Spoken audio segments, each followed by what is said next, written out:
según San Juan capítulo 12, que 6 días antes de la Pascua, Jesús fue a Betania, donde estaba Lázaro, el que había estado muerto y a quien había resucitado de los muertos. Hicieron una cena familiar, un convite ahí. Marta servía, como era de costumbre, Marta siempre involucrada, ¿verdad?, en darle sazón, en atender a la gente. Y Lázaro, uno de los que estaban sentados a la mesa, porque del festejado ahí principal era Lázaro, ¿no? Lázaro es el que había resucitado, el que había pasado de muerte a vida, y había una fiesta familiar en honor de que Lázaro estaba vivo, que había pasado toda aquella angustia. Y entonces ahí también estaba Jesús. Y mientras estaba Jesús, dice el verso 3, que María tomó 1 libra de perfume de nardo puro. 1 libra son en el sistema romano un poco menos de 400 gramos, entre 350, 360 gramos de nardo puro de mucho precio, dice aquí Juan, y ungió los pies de Jesús, es decir, vació esa botella de aceite sobre los pies de Jesús y los secó con sus cabellos, y la casa se llenó del olor del perfume.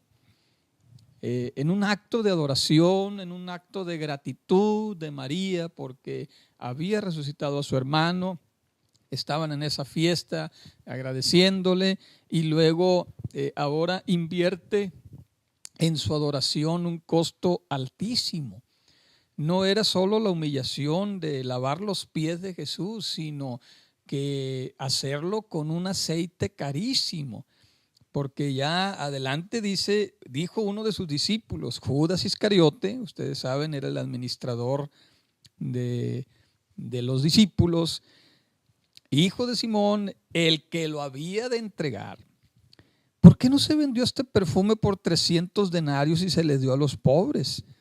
Pero aclara Juan y dijo, pero esto dijo porque ya le había medido la zanca, ¿verdad?, a este amigo, y dice, no porque se preocupara por los pobres, sino porque era ladrón, y teniendo la bolsa, era el tesorero, pues, sustraía de lo que se echaba en ella.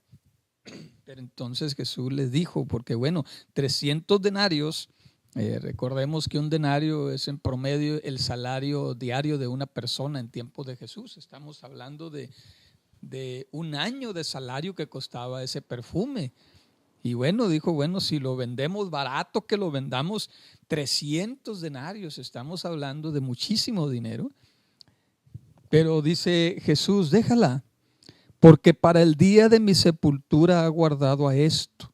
A los pobres siempre los tendrás entre ustedes, pero a mí no siempre me tendrán. Es decir, aquí vemos cómo en el afán María en ese acto de adoración invirtió muchísimo en el Evangelio, invirtió muchísimo en Jesús, invirtió muchísimo en preparar el cuerpo de Jesús. Ella no lo sabía cuando estaba derramando ese ungüento, ese aceite carísimo, pero Jesús le aclara, mira, lo que pasa es que me estás preparando para la sepultura. Tal vez la mayor sorprendida era María, después de haber derramado y el Señor haberle dicho la razón, pues ella a lo mejor hasta se sintió mal, ¿no? Y pues de haber sabido no lo hago, Señor, si yo no quiero que te mueras, si yo quiero que sigas con nosotros, si te amamos mucho, eres maravilloso, queremos que sigas sanando enfermos, que sigas resucitando muertos como lo hiciste con Lázaro. Sin embargo, Jesús le dice, no, para mi sepultura me estás preparando. Entonces, eso sucedió el día sábado. 6 días antes de la Pascua, en la cual Jesús se iba a entregar. Y esto nos prepara para entender lo que sucedió el día domingo, que es la llamada entrada triunfal en Jerusalén.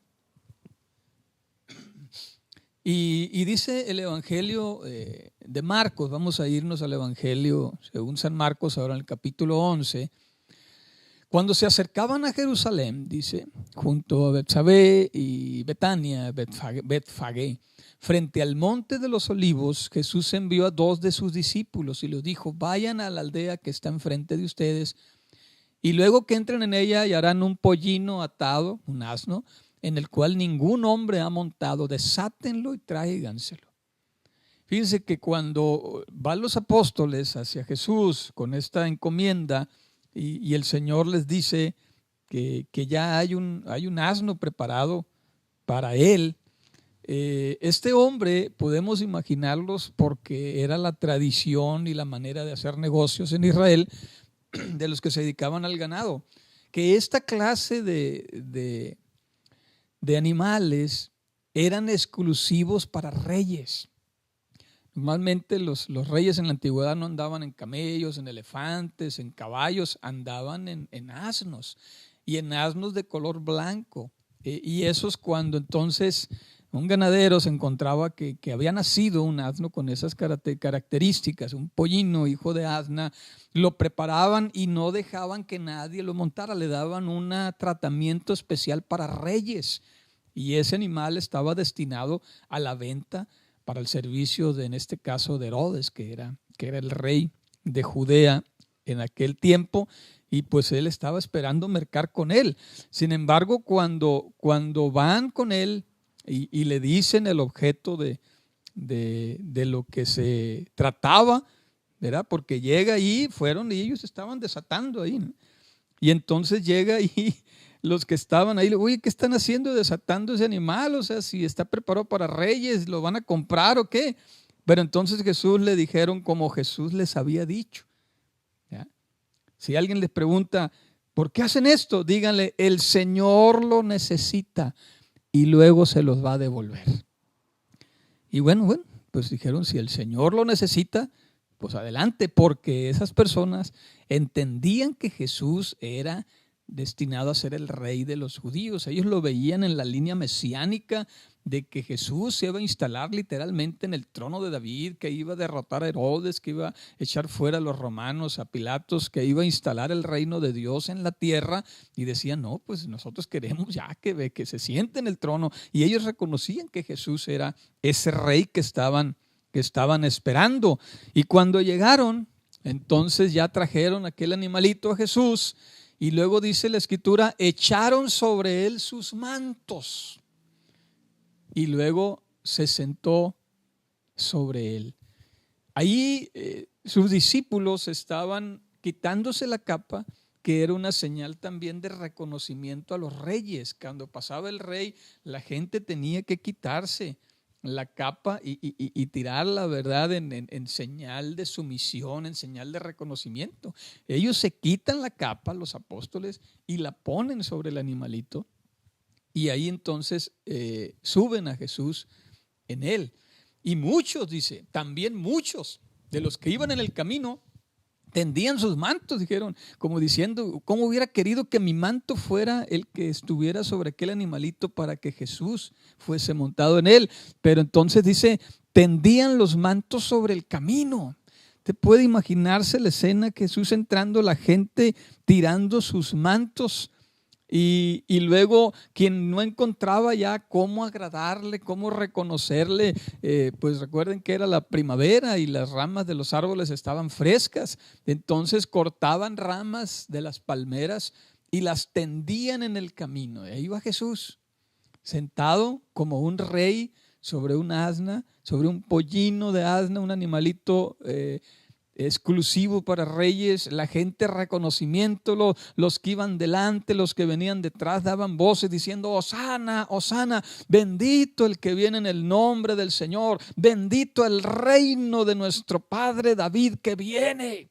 Ellos veían en Jesús como rey. Hosana en las alturas.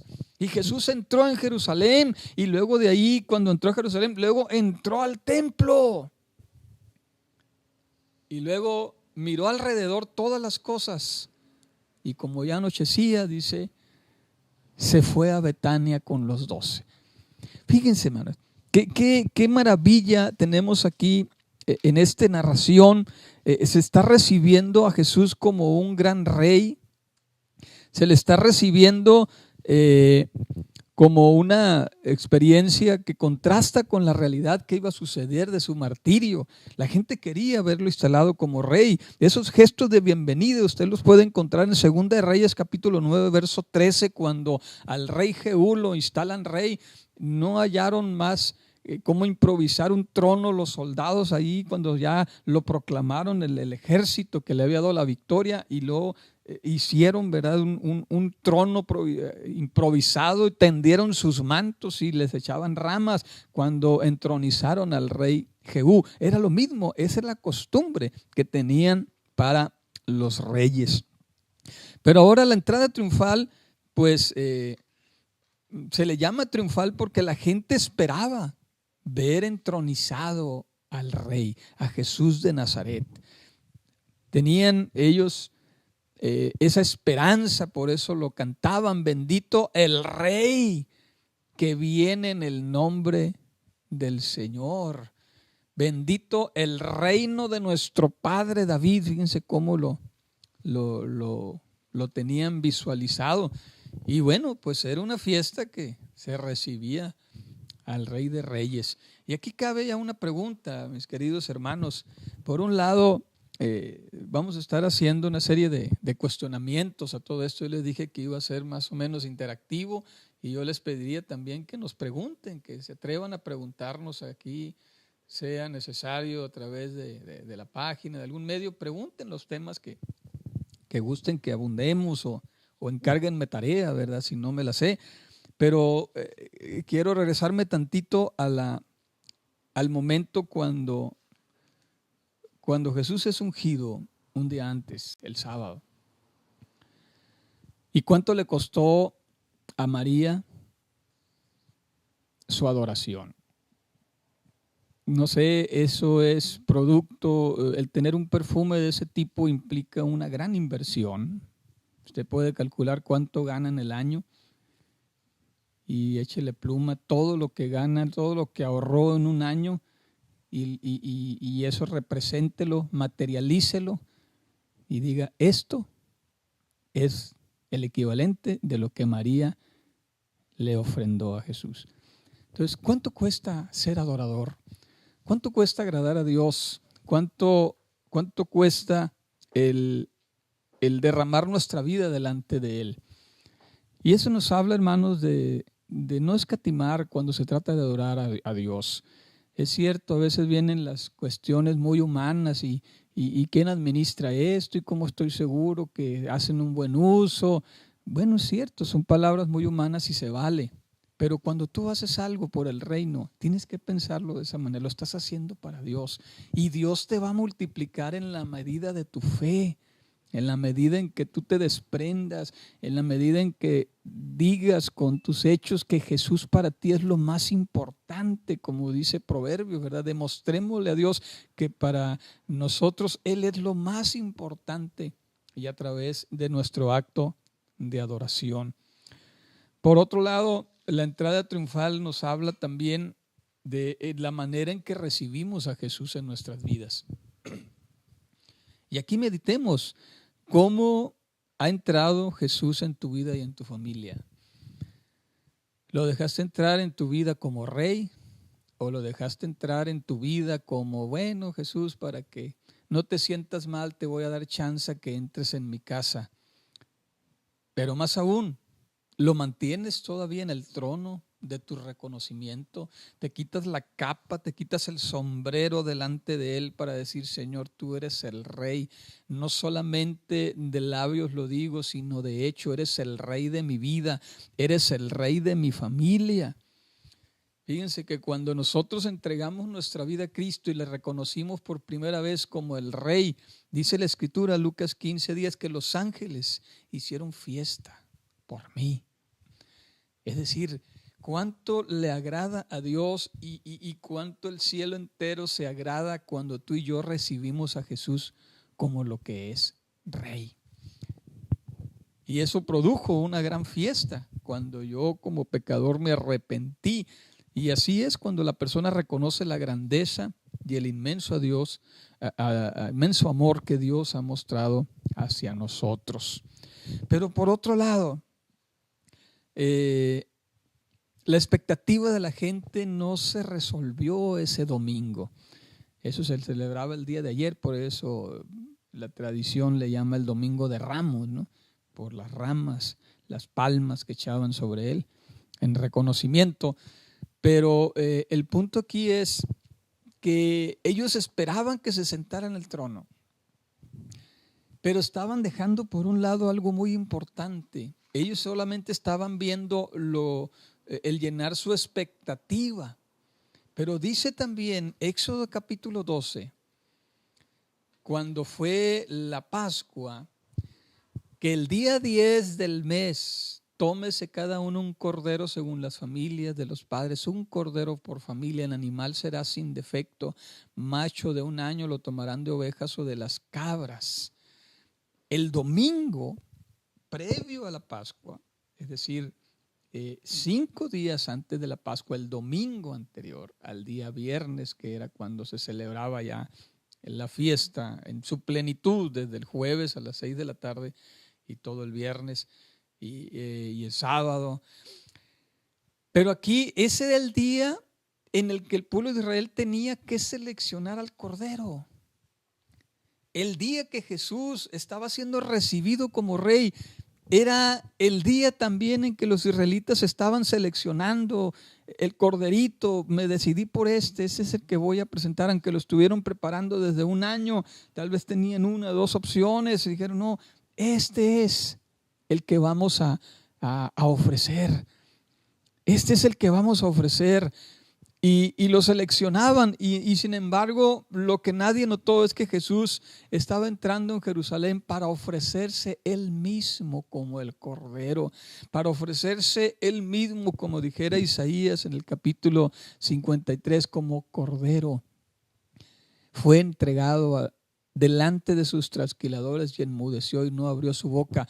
Él se estaba presentando no como el rey, aunque lo era, pero no para hacerlo literalmente en el trono de David y derrocar a los romanos. Él estaba presentándose como el Cordero de la Pascua. Había en la Pascua, recuerden que la fiesta, eso lo explicaba ayer en el culto, en la fiesta de la Pascua los israelitas tomaban el Cordero, donde ellos trasladarían sus pecados literalmente en esa oración, en esa ceremonia, para que entonces al derramar la sangre del Cordero ellos tuvieran perdón para ellos y su familia. Pero ahora Jesús estaba ofreciendo, es decir, Él vino a ser el Cordero Pascual perfecto. Y sin embargo, nadie notó eso. Nadie pensó que Él venía en ese plan. Todos esperaban a Dios en su majestad, en su plenitud. Y es también donde nos enseña, hermanos, que Dios no solamente está en el viento recio, como cuando Elías estaba esperando la manifestación de Dios, ¿verdad? Dios no siempre está en el terremoto, no siempre está en el fuego, no siempre está en el alboroto. Ahí en el caso de Elías dice que se manifestó en medio de un silbido apacible, en algo que es casi impercibible. Ahí también está la presencia de Dios. No lo pudieron distinguir en medio del alboroto, las palmas y todo lo que se desencadenaba, porque ellos querían ver entronizado a su Mesías. Y nadie escuchó el susurro leve de Dios diciendo: he aquí el Cordero de Dios que quita el pecado del mundo. La enseñanza que 3 años y medio antes les había dado Juan cuando bautizó a Jesús en el Jordán. Hay uno detrás de mí que es antes que yo y del cual no soy digno de desatar las correas de su calzado. Él los va a bautizar con Espíritu Santo y fuego. Pero luego dijo, cuando lo vio llegar: he aquí el Cordero de Dios que quita el pecado del mundo. Esa enseñanza había quedado ya 3 años y medio atrás, pero nadie la recordaba ya, porque a veces queremos ver a Dios solamente en el tumulto, en el alboroto. Tal vez esa sea también algo que Dios nos quiera mostrar. Dios no solamente se mueve en todo lo que hacemos alrededor de nuestro templo, del culto, donde nos reunimos 200 gentes a adorar, y la música y el ruido y el vaivén y las alabanzas y la danza y todo lo que hacemos. Pero pocos percibimos que Jesús también quiere estar ahí, en el interior de nuestra recámara. Quiere estar ahí en nuestra intimidad con Él. Quiere estar ahí en ese momento donde nadie lo ve, pero que tanto le agrada estar. Para que nosotros recordemos, Él es el Cordero de Dios. Él vino y se ofreció. Eso sucedió el día domingo, y me fascina lo que dice Mateo en capítulo 21, Juan 12, donde dice, hacen referencia a Zacarías 9, verso 9, alégrate mucho, hija de Sión, da voces de júbilo, hija de Jerusalén, he aquí que tu rey vendrá a ti, él es justo y salvador y humilde, cabalgando sobre un asno, sobre un pollino, hijo de asna. Y fíjense que el rey aquí ya lo manifestaba Zacarías, no en su majestad, como Salvador, humilde, como alguien que vino a dar su vida voluntariamente por nosotros, como lo dijera cuando tenía ese diálogo con los apóstoles, es necesario que el Hijo del Hombre sea entregado en manos de hombres pecadores, y le decía, no, Señor, primero nosotros, Pero entonces Él les decía, no teman, nadie me quita la vida. Yo tengo el poder para ponerla y tengo el poder para volverla a tomar. Yo debo de hacer esto, para esto vine. Esa es la razón de que me haya humanado. Vine a dar mi vida por ustedes y que podamos conocer no solamente la majestad del Rey, sino que veamos el rostro del Salvador humilde que viene a entregar todo por nosotros. Todo esto sucedió el día domingo. Pero también queremos abarcar en este devocional, pues que va a estar nutrido, porque ya vimos un poco del sábado, ya vimos un poco del domingo, pero luego, ¿qué sucedió el día lunes? Porque ese día ya nos entronó Jesús, pues entró a Jerusalén y la gente decía, ya, ¿qué va a hacer? Estaban en la expectativa, rodeados de las autoridades, de los soldados romanos esperando que se armara una sedición ahí, un levantamiento, y todos tensos. Y al último Jesús aparece en medio de ellos y se va al templo, observa todo el templo y luego se retira otra vez a Betania. Y la gente, y el rey, ¿y dónde estaba todo esto? Los soldados romanos, qué bueno que no hubo alboroto. Los fariseos, ¿verdad? Y el Sanedrín, la vimos cerca, y más conspiraban en matarle, en darle muerte. Pero bueno, Jesús se apartó otra vez, no era el momento. Entonces allá pasa la noche en Betania. Y al día siguiente, narra Marcos en el capítulo 11, ya estamos en el día lunes, que es el día de hoy, pues. Y el día siguiente, cuando salieron de Betania, tuvo hambre. Sin duda alguna había pasado la noche en oración, como acostumbraba hacerlo, y tuvo hambre. Y viendo de lejos una higuera que tenía hojas, fue a ver si tal vez hallaba en ella algo.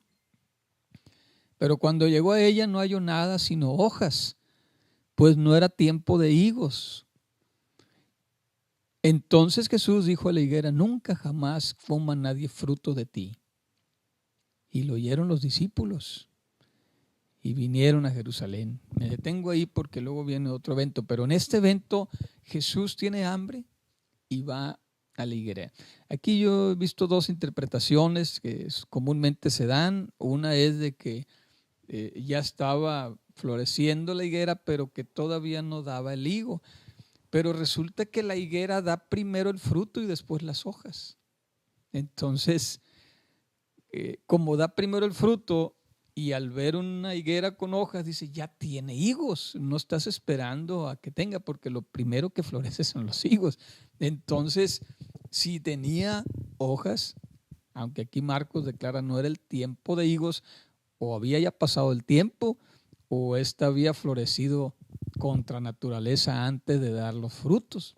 Así es que está medio enredoso, pero yo creo que si tenía hojas es porque se espera que ya tenga higos, porque esa es la naturaleza de la higuera. Primero da el fruto y después echa el follaje. Y sin embargo Jesús no encontró ahí fruto. Y bueno, la enseñanza normal que hemos entendido creo que es muy válida, porque Dios espera no solamente de nosotros, ¿verdad? Que nos veamos muy bien. A Dios no le importa tanto, ¿verdad? La apariencia de piedad que podamos hacer, la imagen que podamos vender de nosotros. Jesús ve lo que hay en el interior. Y por eso para el apóstol Pablo era muy importante, más allá de lo que se ve por fuera, le interesaba más el fruto del Espíritu, lo que produce dentro de la persona. Y ahí se habla, pues podemos enlazar esta enseñanza con el fruto del Espíritu, que es amor, gozo, paz, paciencia, benignidad, bondad, fe, mansedumbre, templanza. Y luego reitera el apóstol Pablo, contra esas cosas no hay ley. Porque ese es el fruto que Dios espera de nosotros, más que lo de fuera, el follaje, lo bonito que aparentemos, llevar una vida de piedad. El Señor no le apantalla eso, de hecho lo vemos en esta enseñanza. Bueno, dice, si se parece que este es un cristiano muy bueno, ¿verdad? La apariencia está ahí, todo, mira, todo indica, pero ahora vamos a ver qué hay en su interior. Vamos a ver qué hay ahí en la intimidad de su casa. Vamos a ver cómo trata a su esposa, a sus hijos. Vamos a ver cómo se relaciona con los demás. Vamos a ver si es un hombre íntegro que habla en verdad. Ya irnos a la persona en sí, el fruto, que es lo más importante para Dios, más que la apariencia. La apariencia es buena, ¿verdad? También, porque pues si había ahí follaje, pues quiere decir que había frutos. Pero oh sorpresa, puede haber follaje sin haber fruto. Y en el caso de la higuera, puede haber fruto sin haber follaje. Porque primero sale el fruto. Primero en esta planta da los higos, y después que da los higos, entonces empieza a crecer el follaje para protegerlo y darle sombra y todo lo que implica. Pero primero el fruto, primero entonces, hermano, hermana, es el fruto en tu vida. Preocúpate por lo que hay dentro de ti. Preocúpate porque el Espíritu Santo obre en ti, que lleves una vida amorosa, que haya en ti fe, paciencia, benignidad, que habla de ser buenas personas, bondadosas, que ayudemos, mansedumbre, que no te aceleres, que la mecha no la tengas muy corta, que seas manso, tranquilo. Dijo el Señor, aprendan de mí que soy manso y humilde de corazón y hallarán descanso para sus almas. ¿Cómo necesitamos ese dominio propio producido por el Espíritu de Dios en nuestras vidas para dar buen fruto, no solamente follaje? Pero bueno, después de eso, después de ver lo de la higuera, y la maldijo, ¿verdad? Nunca más nadie coma fruto de ti. Ahí Mateo lo ve como un solo evento, y Mateo dice al instante la higuera se secó.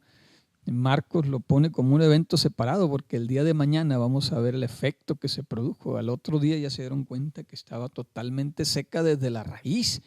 Y bueno, Mateo vio otras cosas, Marcos vio otras, pero mañana se cierra la enseñanza de la higuera. Pero aquí el punto central de lo que sucedió el día lunes es de que después de ahí fue a Jerusalén, entró en el templo otra vez. Ya no estaban las palmas, ya no estaban el asno, ya lo habían regresado, ya no estaba la algarabía, ya no había hosanas, ya no había ese gran culto. Y entrando Jesús en el templo casi desapercibido, empezó a observar lo que se hacía ahí. Y empezó a ver que en el atrio de los gentiles, el templo, vamos a tratar de describirlo en esta semana también cómo estaba estructurado, pero uno de los atrios, el templo era un gran espacio donde había varios lugares también específicos. Había un atrio para las mujeres, un atrio para los gentiles, un atrio para los sacerdotes, y luego ya entraban al área del templo, donde estaba el lugar santo, el lugar santísimo. Pero en el atrio de los gentiles se había armado toda una guasanga. Había mercaderes de todo tipo que vendían y compraban en el templo. ¿Qué vendían? Bueno, ahí te puedes imaginar que como también la Pascua era una fiesta en aquella pequeña ciudad que llegaba a albergar hasta 1 millón de visitantes durante los 6 días de la Pascua de todo el mundo. Imagínense una pequeña ciudad de Jerusalén que normalmente tenía 20, 30 mil habitantes. De repente el conglomerado de gente a los alrededores, los hoteles llenos, la gente durmiendo en las calles, en las afueras, en las aldeas. Era un alboroto porque eran las 3 fiestas anuales y venían judíos y también turistas y comerciantes para aprovechar el mercado. Lo que hoy hacemos en Semana Santa, ¿no les parece? De salir y aprovechar todo ese gran mercado de la fiesta de la Semana Santa. Pues eso estaba viendo el Señor. Allá había tal vez souvenirs de Jerusalén, utensilios, réplicas del templo en pequeñas escalas, todo lo que tú puedas imaginarte, souvenir, botellitas de aceite, agua del estanque Siloé, bueno, cuántas cosas. Pero también había algo que vendían, y esto es el punto del colmo, que hizo que Jesús volcara la mesa de los cambistas y las sillas de los que vendían palomas. Y más, Juan es un poco más específico, donde dice en el capítulo 2, verso 15, hizo un azote de cuerdas, estaba tan indignado, y echó fuera del templo a todos con las ovejas y bueyes, y derramó las monedas de los campistas y volcó las mesas. Y a los que vendían palomas les dijo: quiten esto de aquí y no conviertan la casa de mi padre en un mercado.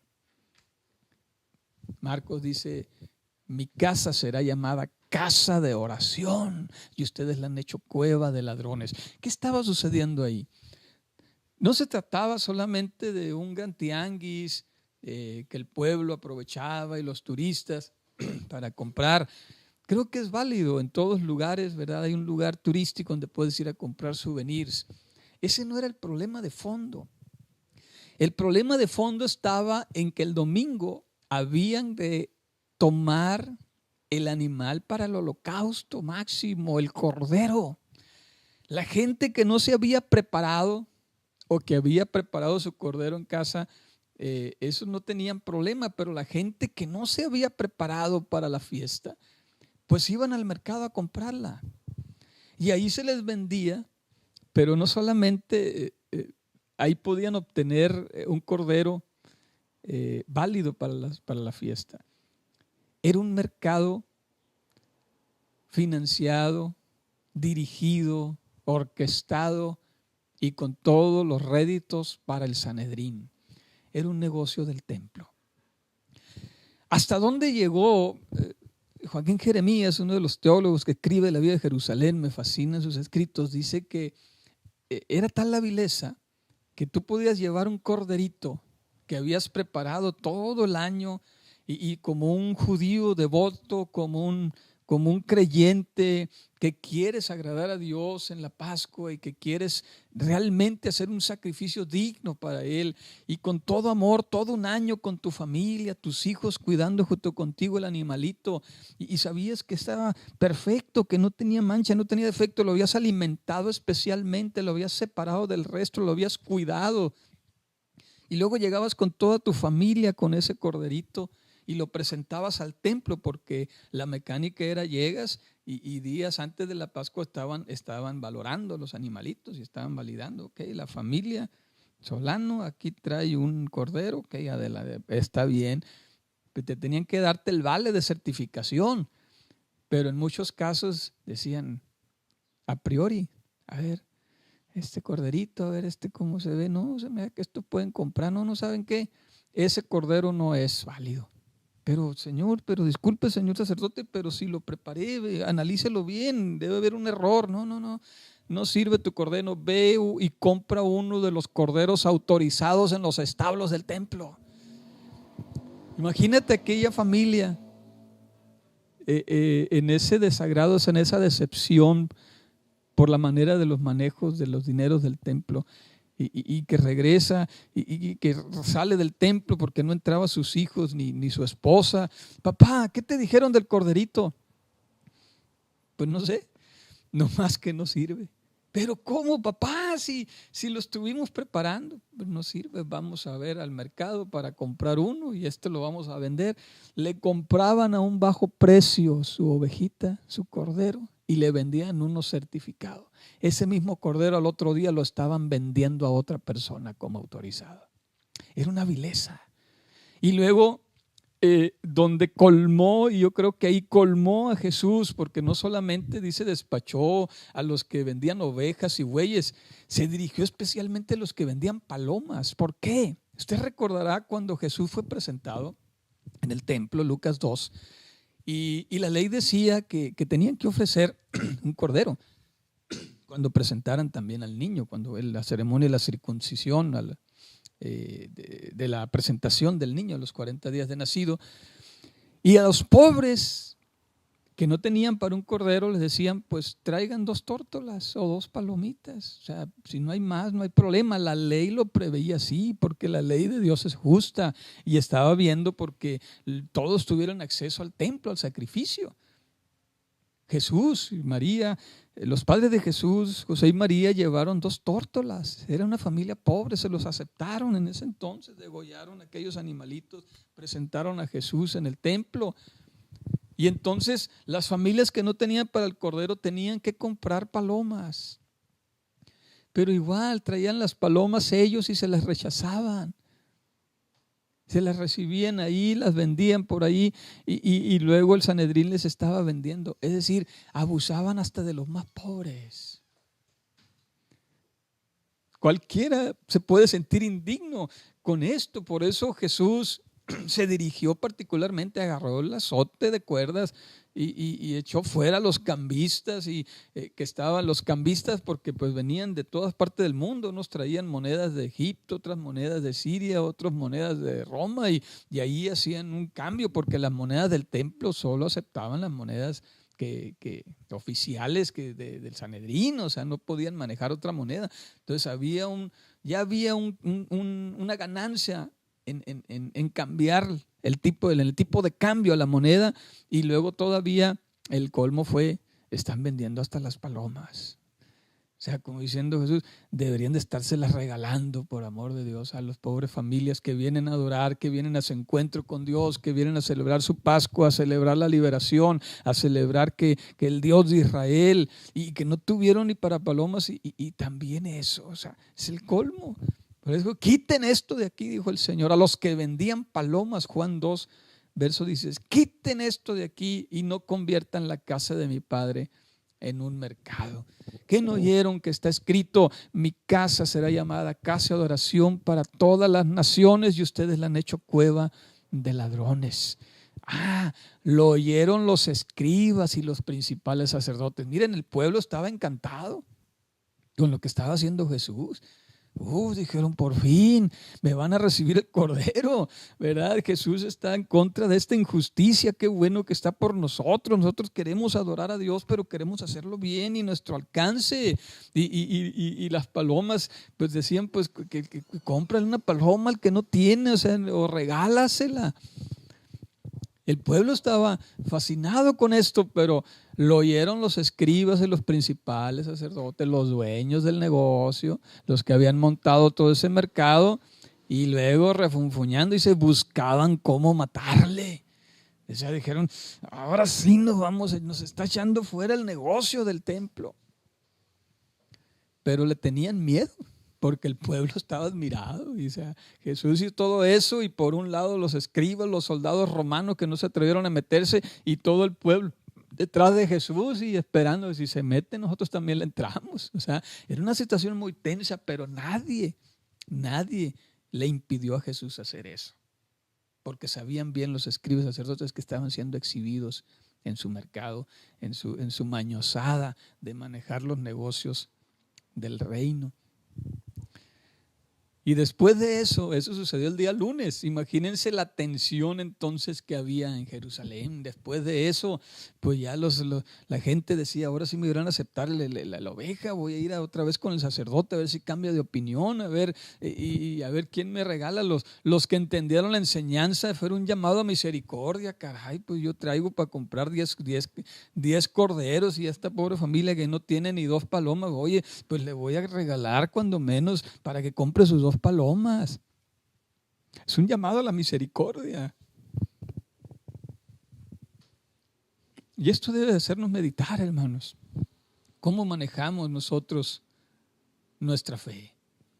¿Cómo manejamos, hermanos? Y que no nos olvidemos, que no nos pase lo de Israel, de que nos enfrasquemos en tantos programas, en tantas cosas y que descuidemos la misericordia. Por eso es tan importante, hermanos, que no nos olvidemos de hacer misericordia, de hacer justicia, de ayudar al pobre, al necesitado. Esto es tan fundamental. El Señor lo dijo también y lo vamos a analizar en estos días en Mateo 25, las profecías del fin del mundo que le dijeron también en esta semana en particular. Y Él dice en Mateo 25 que en aquel día el Señor separará como quien separa las ovejas de los cabritos, apartando a su derecha, ¿verdad?, a las ovejas, diciendo: bienvenidas, benditas de mi Padre, porque tuve hambre y me diste de comer, tuve sed y me diste de beber. Y esa serie de declaraciones que nos pegan duro, hermanos, porque nos llaman precisamente a la enseñanza de la higuera. ¿Qué hay dentro de nosotros? ¿Qué hay dentro de nosotros? Que mi apariencia es que he sido grandemente bendecido por Dios, qué bueno, pero que el fruto sea comparte de esa bendición con el necesitado. Qué importante, hermanos, es esto y que seamos contados con las ovejas que hicimos misericordia, porque en aquel día el Señor le preguntarán las ovejas, los justos: Señor, ¿cuándo te vimos con hambre y te dimos de comer? ¿Cuándo te vimos sediento? ¿Cuánto, Señor, estuviste enfermo? Y el Señor les dirá: cuando lo hiciste a uno de mis pequeñitos, a mí me lo hiciste. La misericordia. Que nos acordemos que el mensaje de la Biblia es misericordia quiero, más que sacrificio, misericordia. Que no nos olvidemos, hermanos, de esta situación. Bueno, se me está yendo mucho el tiempo, ya casi tenemos la hora, pero teníamos que abarcar sábado, domingo y lo que sucedió el lunes. No, entonces podemos entender, hermanos, que después de esto Jesús pues se va otra vez a Betania. Se va otra vez a Betania y después de estos acontecimientos pues se desencadenan ya otras cosas que vamos a ver el día de mañana. Pero aquí el llamado entonces, para concluir, hermanos, es Jesús vino y antes de dar su vida por nosotros purificó el templo. La Biblia dice que nosotros somos, el templo del Espíritu Santo. Que nosotros sea, hermanos, una vida justa, que el Señor no halle en nosotros ese mercader, que no encuentre en nosotros ese discriminar personas, que no encuentre en nosotros eso que encontró en el templo literal en Jerusalén, que nos encuentre un lugar digno donde el Señor derrame su sangre por nosotros, que construyamos en nuestra vida ese altar donde el Señor quiere venir a morar, que vivamos esta Semana Santa, hermanos, amigos, de una manera diferente, meditando, discerniendo, pidiéndole al Señor: muéstrame, Señor, ¿qué me estás enseñando en esta Semana Santa?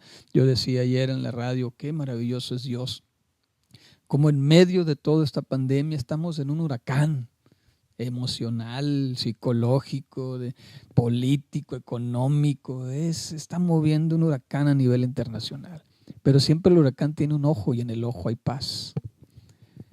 Y en el ojo de este huracán llamado COVID-19, de esta contingencia sanitaria, el Señor le place colocar la Semana Santa. Que en este ojo del huracán, hermanos, podamos tener paz, tranquilidad. y pensar que Jesús es el centro de la historia. No es el coronavirus el centro de la historia. El centro de la historia es Jesús. Nos lo ha demostrado una y otra vez. Él partió la historia en dos. Se habla de un antes de Cristo, un después de Cristo, porque Él es el centro del universo. Y ahora, en medio de esta situación, recordemos que Él es el centro de todo el universo, y que podamos centrar nuestra atención en Él. No hagas caso ahorita, hermano, esta semana. Si puedes olvidarte de toda esa psicosis que ha levantado esta situación y concéntrate en la muestra más maravillosa de amor. Considera el acontecimiento más importante de la historia. Vívelo con tu familia.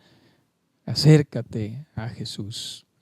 Deseamos que Dios les bendiga en gran manera, hermanos. Quisiéramos terminar con una breve oración, poniéndonos en las manos del Señor. Las preguntas que ustedes nos puedan hacer a través de las redes sociales o personalmente, las vamos a ir resolviendo en el día a día. Ahorita no tengo preguntas que me han hecho, pero las vamos a ir resolviendo con la ayuda de Dios. Oramos. Señor Jesús, te damos muchas gracias, Padre, porque estamos, Señor, viendo las cosas que antecedieron a tu sacrificio en la cruz. Te damos gracias, Señor, por María, cómo ungió, Señor, tus pies con ese ungüento, en un acto de adoración, Señor supremo, y que tú le especificaste, lo estás haciendo para honrar mi muerte.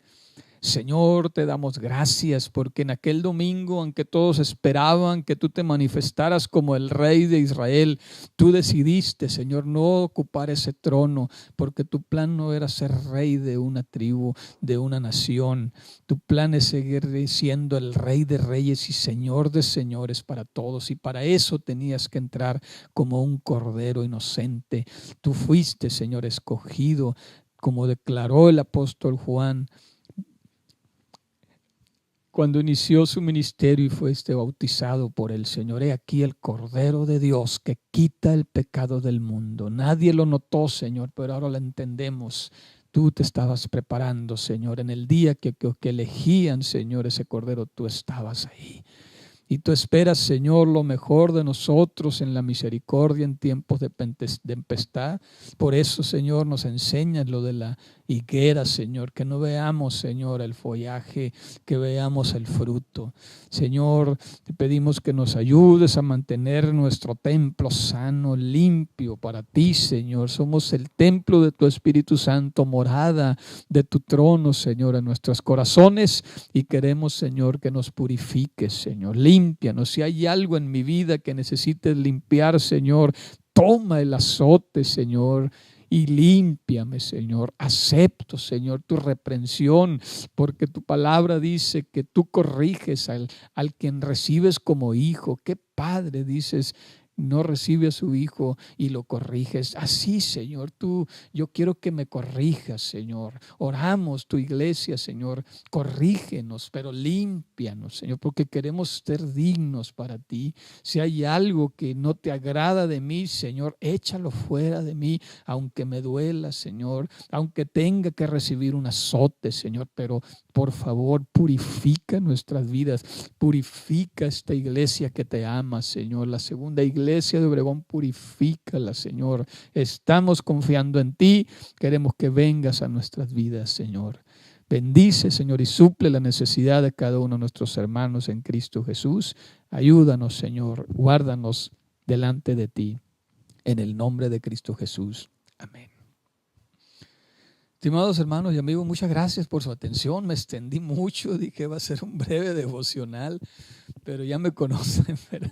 Abarcamos 3 días, mañana solamente vamos a tocar día martes, lo que sucedió el día martes, y vamos a ir avanzando, hermanos, y pues Dios les bendiga, Dios les pague, bendiga a hermano Quique, que está aquí en los controles, a mi esposa que está aquí acompañándonos, y pues nos vemos mañana en la misma hora y en el mismo canal, hermanos. Dios les bendiga y les guarde. Gracias.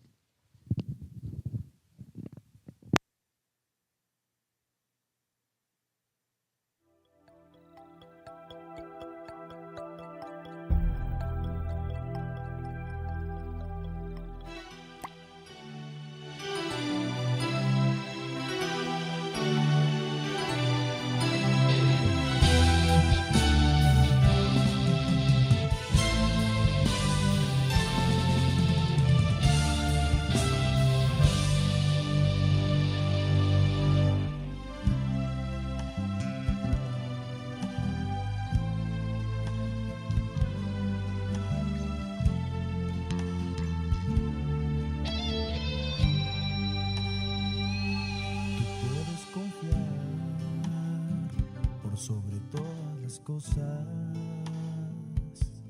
que mi Jesús es real, que solo su amor no conoce fronteras. Dios está a la puerta de tu corazón, déjale entrar. Y así vas descubriendo la razón de vivir. Y así vive confiando que tú puedes seguir, que nadie quite tus ilusiones. Tú sigues siempre adelante, pues todo irá mejor. Siempre Dios te ha ayudado, y si reclamas Él te escuchará. Es mi Jesús.